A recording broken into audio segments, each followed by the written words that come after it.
Hello, this is Olizandri, and as the page is flipped to reveal that it's Chapter 4 of my hard mode playthrough of Castlevania Harmony of Despair. For some reason that's an incredibly large mouthful for me, and we start nuking the lower corridor, which is always a good strategy as shown on stage 3. I'm hoping in this vid I get a little bit of time to explain a bit more about the gameplay mechanics, but let's start off with my character assassination with Alucard, Son of Dracula. Now his first protagonist appearance in the series was Castlevania Symphony of the Night. It's also an Xbox Live title. I'm not sure about its availability on PSN, but I'm sure it's on there. Now, I'm sorry any pure Castlevania fan that's watching this, who's been there series long. Symphony of the Night is the only other Castlevania I've played, and I do hope to play more. I know that there is currently a new Castlevania title in development for Xbox 360 and PlayStation 3, which is very much in the vein of Devil May Cry though, whereas I prefer the whole 2D feel and look of the Metroidvanias as they're coined. So I'm hoping Con might crank out more games in the vein of Harmony and Despair, or at least more downloadable content other than the ones that supposedly it's going to come, the Stage 7. Because this kind of gameplay is just too classic to get rid of, as far as I'm concerned. You can't update good gameplay. But I'm derailing myself, aren't I? Alucard, Son of Dracula.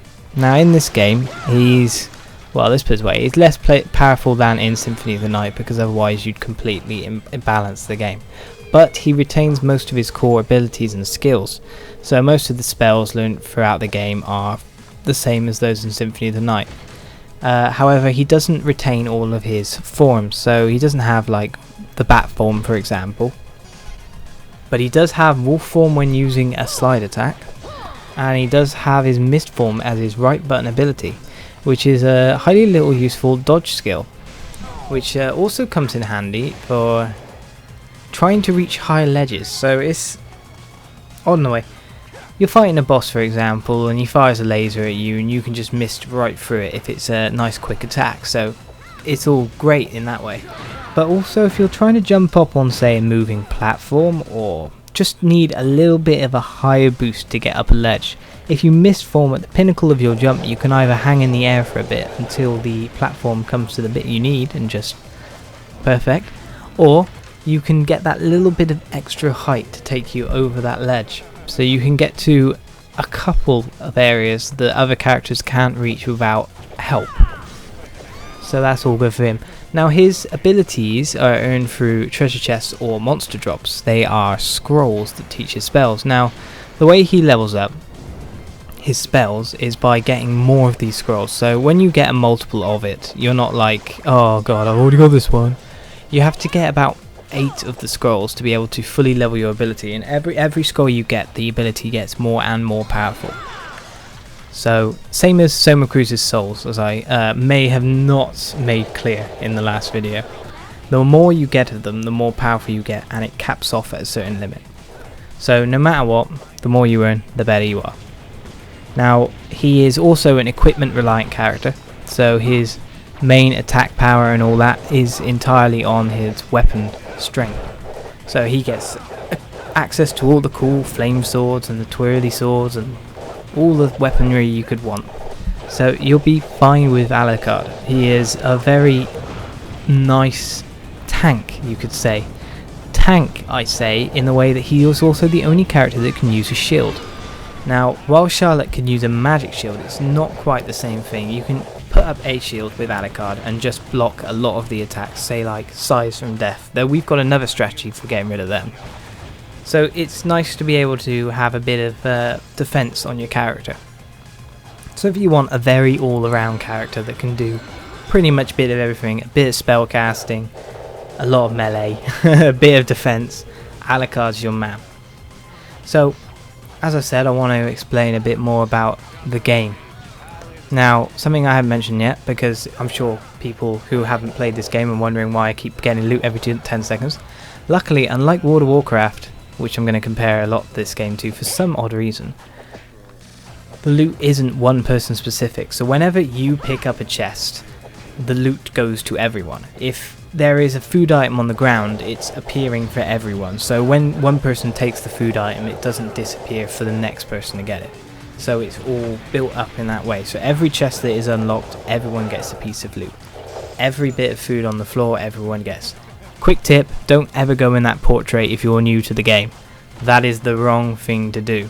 Now I'm already at the boss now, but I'm going to wait a bit, so just zoom out and you can see other people play around, because there are some people that unlocks this lift that I got up to this area through that have to continue going around and killing the enemies to get up there.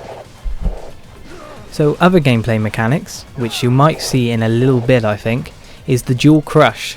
When two people have a high enough amount of magic and stand near each other for a little period of time, as in still, they get an option to do a dual crush. Now it's like a powerful special attack that does multiple hits or high power damage, stuff like that.